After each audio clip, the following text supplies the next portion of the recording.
എല്ലാവർക്കും വേണ്ടത് smart phone, smart watch, എല്ലാം സ്മാർട്ടാവണം. എന്നാൽ ആദ്യകാലങ്ങളിലൊന്നും, ഞങ്ങളുടെ കുട്ടിക്കാലങ്ങളിലൊന്നും സ്മാർട്ട് ഫോണും സ്മാർട്ട് വാച്ചും ഇല്ലായിരുന്നുവെങ്കിലും ആ ഒരു സ്മാർട്ട്നെസ് ഉണ്ടായിരുന്നു. ഞാൻ ഓർക്കുന്നത്, ഞങ്ങളൊക്കെ കുട്ടിക്കാലത്ത് കാൽക്കുലേറ്റർ അപൂർവമായൊരു സംഭവമായിരുന്നു.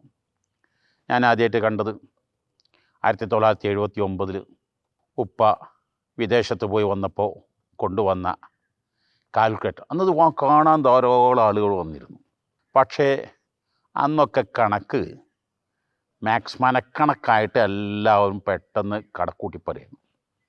ഇന്നാവട്ടെ തൻ്റെ കാൽക്കുലേറ്റർ ബാറ്ററി തീർന്നു പോയി, തൻ്റെ ഫോണിൻ്റെ ചാർജ് തീർന്നു, അല്ലെങ്കിൽ നഷ്ടപ്പെട്ടു പോയി, ജീവൻ പോയ ശവത്തെപ്പോലെ നിർജീവമായി മാറുകയാണ്.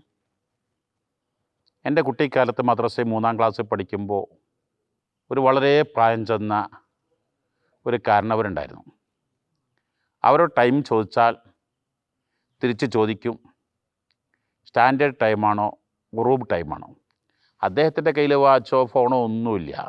എന്നാൽ സ്റ്റാൻഡേർഡ് ടൈമും പറയാൻ കഴിയും, ഗ്രൂപ്പ് ടൈമും പറയാൻ കഴിയും. അങ്ങനെ നമ്മുടെയൊക്കെ പൂർവികരിലുണ്ടായിരുന്ന പല സ്മാർട്ട്നെസ്സും ഇന്നത്തെ ന്യൂ ജനറേഷനിൽ നിന്ന് നഷ്ടപ്പെട്ടു പോകുന്നുണ്ട്. സ്മാർട്ട് എന്ന് പറഞ്ഞാൽ ഞാൻ പലപ്പോഴും കുട്ടിയോട് പറയാനുള്ളത് 5 അക്ഷരങ്ങളാണ്. SMART. സ്മാർട്ടിൽ ആദ്യമായിട്ട് സിൻസിയാരിറ്റി വേണം. എന്ത് പ്രവർത്തനങ്ങളും ആത്മാർത്ഥത വേണം, നിഷ്കളങ്കത വേണം. മൊറാലിറ്റി, ഒരു ധാർമ്മികതയിൽ പടുത്തുയർത്തപ്പെട്ട ജീവിതമായിരിക്കണം.